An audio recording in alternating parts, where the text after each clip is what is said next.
গতকালকে নিউজিল্যান্ডে হারানোর পর রাতে আমি স্টোকসে ফোন দিছিলাম। তোরে কইলাম, দেখ ছোট ভাই, তোর আগে বহুত বেয়াদবি করছস, বহুত কাহিনী করছস, তোকে প্রেম নিয়ে অনেক রাগ আসিল, বাট তোরা যদি আজকের ম্যাচটা জিততে পারোস তোকে উপরে কোনো রাগ থাকবো না, তোকে মাফ করে দিব। তোকে খালি একটাই কাম, তোরা ম্যাচটা জিতে দেখা।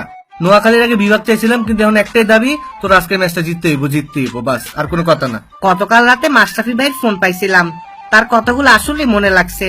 পরে আমিও গভীর থেকে চিন্তা করলাম, আগে কেউ আমার দাম দিত না, এমনকি ওয়েস্ট ইন্ডিজের বলারও আমার 4 বলে 4টা 6 মারতো, কিন্তু সাকিব ভাই সিলেক্টের পর আমার দামই বাইরে গেছে।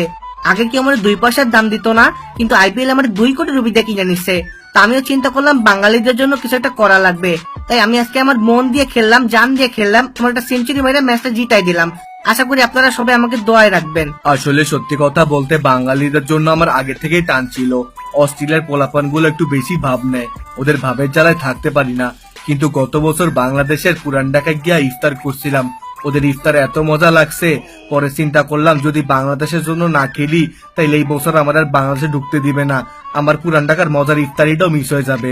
এজন্য সেই কথা চিন্তা করে আমরা সে বলে নিছি, দেখ তোরা যাই করিস আজকের ম্যাচটা জিততেই হবে, আর বাংলাদেশে গিয়ে একটা ভরপুর ইফতার করতে হবে। আশা করি আমরা সবাই একসাথে গ্রুপে ইফতারি করতে পারবো।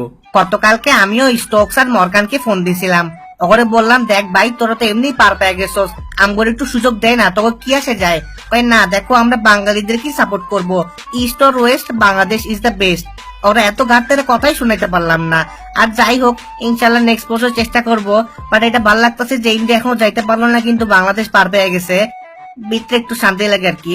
আমি আসলে কিছু বলবো না, কারণ পাবলিকে আমার নিয়ে অনেক কিছু বলে ফেলছে, আমি নাকি কালা পারি না, আমার নাকি রিপ্লেসমেন্ট খুঁজতে হবে। তো কালকের ম্যাচের পরে আমি তাদেরকে অনেক খুঁজতেছিলাম, কিন্তু তাদের কাউরেই খুঁজে পাচ্ছিলাম না। তো আশা করি তারা খুব শীঘ্রই গুহা থেকে বের হবে এবং তাদের মুখের উপরে আমি আরেকটা ভালো ইনিংস ভরে দিতে পারবো। তো আপনারা দোয়া করবেন আমার জন্য। গত ম্যাচে আমি জলদি আউট হওয়ার পর অনেকে আমার নিয়ে স্ট্যাটাস দিছে, বলছে আমি কি খেলছি, এটা কোনো খেলা হইলো নাকি?